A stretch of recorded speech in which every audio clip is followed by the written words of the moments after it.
Imagine walking into a massive warehouse where you willingly spend hours getting lost. You push a yellow shopping bag through winding pathways. You eat Swedish meatballs halfway through your shopping trip. Then, before leaving, you buy a bookshelf, candles, a fake plant, a lamp, 3 storage boxes, and somehow a pack of cinnamon rolls you never planned to buy. Now here's the crazy part. Almost everything you purchased came in a flat cardboard box. You have to build it yourself, and somehow, you don't mind. In fact, over 700 million people visit IKEA stores every year, making it one of the most successful retail businesses in history. A company that turned some assembly required into a multi-billion-dollar competitive advantage. But IKEA isn't just a furniture company. It's a masterclass in psychology. A logistics powerhouse. A branding genius. And one of the most unusual businesses ever created. Behind the blue and yellow buildings lies a story involving a teenage entrepreneur, price wars, impossible cost-cutting, revolutionary product design, billion-dollar business decisions, and controversies that threaten the company's reputation. By the end of this documentary, you'll understand why IKEA isn't simply selling furniture, it's selling one of the smartest business models ever invented. To understand IKEA, we have to travel back to rural Sweden in the 1920s. Not the Sweden we imagine today. No sleek furniture. No giant retail stores. No global brand. Just forests. Rocky farmland. Long winters. And families that had to make every penny count. This region was called Småland, and life there was difficult. Resources were limited, which meant people learned to repair things instead of replacing them, build instead of buying, and stretch every dollar as far as possible. Those values, frugality, simplicity, and practicality, would later become the DNA of IKEA itself. On March 30, 1926, a boy named Ingvar Kamprad was born on a small family farm called Elmträd, near the village of Agunnaryd in southern Sweden. Remember those two names because together, they'd eventually become part of one of the world's most recognizable brands. Unlike most children, Ingvar wasn't interested in toys. He was interested in making money. At just 5 years old, he discovered he could buy boxes of matches in bulk from Stockholm, and sell them individually to neighbors for a profit. Soon he expanded into pens. Christmas decorations. Fish. Seeds. Even greeting cards. Before most kids learned multiplication, Ingvar had already discovered arbitrage, margins, and repeat customers. His father noticed this entrepreneurial streak. So when Ingvar performed well in school, instead of buying him a bicycle or another gift, he rewarded him with money. Most teenagers would have spent it. Ingvar invested it. That single decision changed retail history forever. At just 17 years old, Ingvar officially registered a small mail-order business. He wasn't selling furniture. Not yet. Instead, customers ordered everyday items like wallets, pens, watches, nylon stockings, picture frames, and household accessories from printed advertisements. The business had a very unusual name. IKEA. It wasn't a random Swedish word. It was actually an acronym. I for Ingvar. K for Kamprad. E for Elmträd, the family farm. A for Agunnaryd, the nearby village. 4 letters that would eventually become one of the world's most valuable retail brands. In post-war Europe, quality furniture was treated as a luxury item. Most families simply couldn't afford it. Ingvar saw an opportunity that the rest of the industry completely ignored. What if beautiful furniture didn't have to be expensive? What if ordinary families could afford good design? That simple question became IKEA's mission, and decades later, it still defines the company, to create a better everyday life for the many people. By the late 1940s, Ingvar Kamprad had noticed something impossible to ignore. Whenever IKEA's mail-order catalog featured furniture, sales exploded. Customers weren't just buying pens or picture frames anymore, they wanted tables, chairs, cabinets, beds. The problem? Furniture was one of the hardest products to sell. It was expensive to manufacture, costly to transport, and traditional furniture stores charged enormous markups. Wealthier families could afford stylish furniture, but average households often settled for whatever they could find, or went without. Ingvar believed there had to be another way. Instead of treating affordable furniture as cheap, he wanted it to be well-designed, functional, and accessible to ordinary people. That philosophy became the foundation of IKEA's mission and still guides the company today. In 1951, IKEA made a bold decision. Instead of filling its catalog with dozens of different household products, it focused almost entirely on furniture. This was a huge gamble. Remember, IKEA wasn't a furniture manufacturer. It was still a small mail-order business competing against established companies that had decades of experience.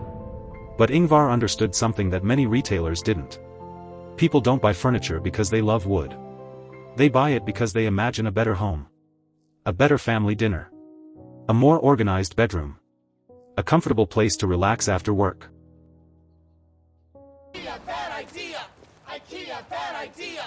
IKEA, bad idea! Success attracted attention. And attention attracted enemies. Traditional Swedish furniture retailers were furious. How could this tiny company sell similar-looking furniture for dramatically lower prices? The answer was simple. Ingvar accepted lower profit margins. He sourced products efficiently. He eliminated unnecessary costs. To established retailers, this wasn't innovation. It was a threat. Soon, many furniture manufacturers were pressured to stop supplying IKEA altogether. This unofficial boycott nearly destroyed the company. Imagine building a furniture business, only to discover that suppliers refused to sell you furniture. For most entrepreneurs, that would have been the end. For Ingvar Kamprad, it became the beginning. Instead of giving up, Ingvar looked outside Sweden. He started working with manufacturers in countries such as Poland, where skilled craftsmen could produce quality furniture at lower costs. This wasn't just about finding cheaper labor. It was about building long-term partnerships with factories that believed in IKEA's vision. Rather than demanding the lowest possible price every year, IKEA often collaborated with suppliers to improve manufacturing processes, reduce waste, and design products that were easier and less expensive to produce. That collaborative approach eventually became one of the company's greatest competitive advantages. Today, IKEA works with hundreds of suppliers across dozens of countries, creating one of the largest furniture supply networks in the world. Then came one of the greatest happy accidents in business history. In 1956, IKEA designer Gillis Lundgren was preparing to transport a wooden table. It wouldn't fit inside his car. Instead of renting a larger vehicle, he removed the legs. Suddenly, the table fit perfectly. That simple observation sparked a revolutionary idea. What if furniture wasn't shipped fully assembled? What if customers assembled it themselves? It sounded ridiculous. At the time, furniture arrived ready to use. No one expected customers to become builders. But Ingvar immediately recognized the potential. Removing the legs dramatically reduced the amount of space each table occupied. More products could fit into a truck. Shipping costs dropped. Warehousing became easier. Damaged products became less common. Prices fell. What looked like an inconvenience for customers became a massive economic advantage for IKEA.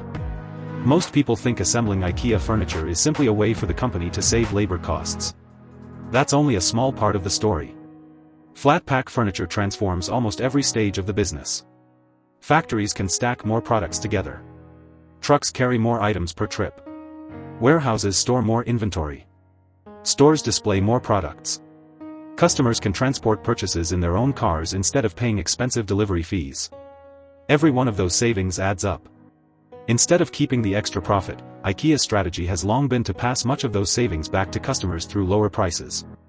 This creates a powerful cycle. Lower prices attract more customers. Higher sales volumes reduce production costs. Here's something fascinating. Psychologists discovered that people often value furniture more simply because they helped build it.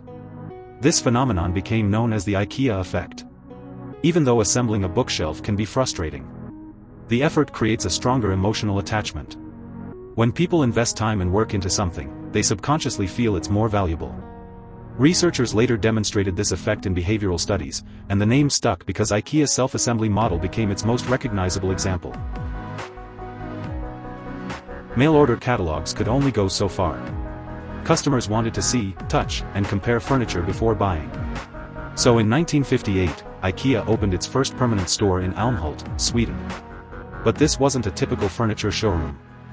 Instead of displaying a few products, IKEA created fully furnished rooms. Customers could walk through living rooms, bedrooms, kitchens, and imagine those spaces inside their own homes. Rather than asking, "Do you want this chair?" IKEA was asking, "Do you want this lifestyle?"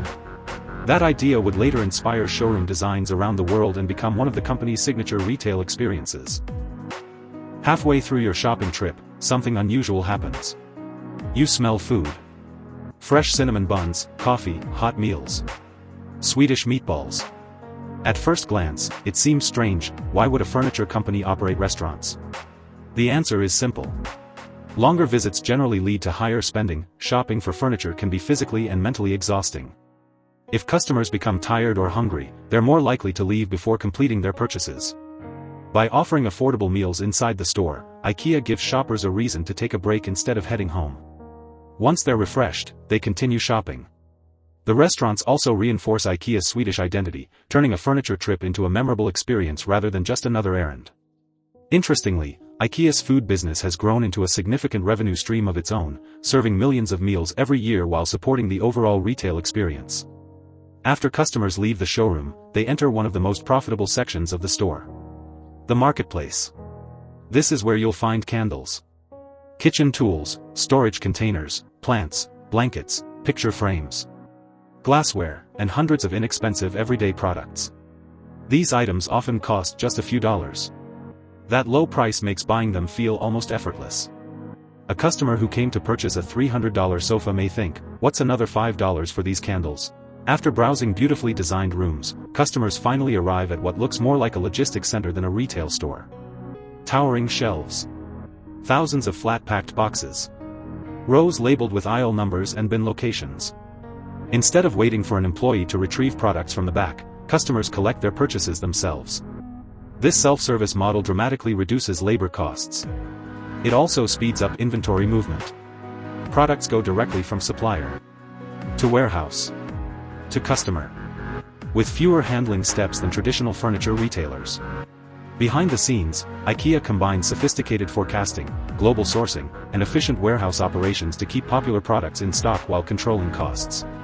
It's not glamorous, but it's one of the reasons IKEA can offer prices that many competitors struggle to match. Decade after decade, IKEA expanded into new countries: Europe, North America, India, Australia, the Middle East. Today, IKEA operates hundreds of stores across dozens of markets and serves hundreds of millions of customers annually through both physical stores and online channels. What started as a small mail-order business in rural Sweden has become the world's largest furniture retailer. And remarkably, the core philosophy has barely changed. Design products that look good. Keep prices low. Reduce unnecessary costs. And always ask one question: how can we make everyday life better for more people? That simple philosophy has allowed IKEA to remain relevant for more than 80 years in an industry where many competitors have disappeared. By the 2010s, IKEA had already become the world's largest furniture retailer. But success brought a new challenge. The world was changing. Customers were no longer visiting stores as often as before. Online shopping was becoming the new normal. Younger consumers expected fast delivery, mobile apps, and furniture that fit smaller urban apartments. At the same time, climate change and sustainability became major concerns, pushing companies to rethink how they designed, manufactured, and sold products. Instead of resisting change, IKEA decided to reinvent itself once again. IKEA has also experimented with augmented reality, allowing shoppers to visualize furniture inside their own homes using smartphones before making a purchase. Rather than replacing stores, IKEA sees digital tools as a way to complement them, creating a seamless experience between online browsing and in-person shopping. Perhaps the biggest question facing IKEA today is this: how can a company that sells millions of new products every year also become environmentally sustainable? It's not an easy question. Furniture requires wood. Manufacturing consumes energy. Shipping products across continents creates emissions. And affordable products can encourage people to replace furniture more frequently. To address these challenges, IKEA has launched several long-term initiatives. The company has committed to using more renewable and recycled materials, improving energy efficiency, reducing waste, and designing products that can be repaired, reused, or recycled more easily. It has also invested in renewable energy projects, including wind and solar power, as part of its broader sustainability strategy. IKEA says its goal is to become a more circular business, keeping materials in use for as long as possible instead of following the traditional make, use, throw away model. One of IKEA's more interesting ideas is its furniture buyback program. Instead of throwing away old IKEA furniture, customers in participating markets can return eligible items in exchange for store credit. Those products are then repaired, refurbished if necessary, and resold. It's a small change with a much bigger goal. Reduce waste.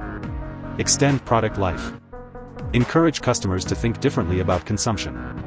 While the program is not available everywhere, it reflects IKEA's broader vision of making furniture part of a circular economy rather than a disposable product. After more than 80 years in business, IKEA offers lessons that go far beyond furniture. Lesson: solve a real problem. Ingvar Kamprad didn't invent chairs or tables, that he made good design affordable for ordinary families.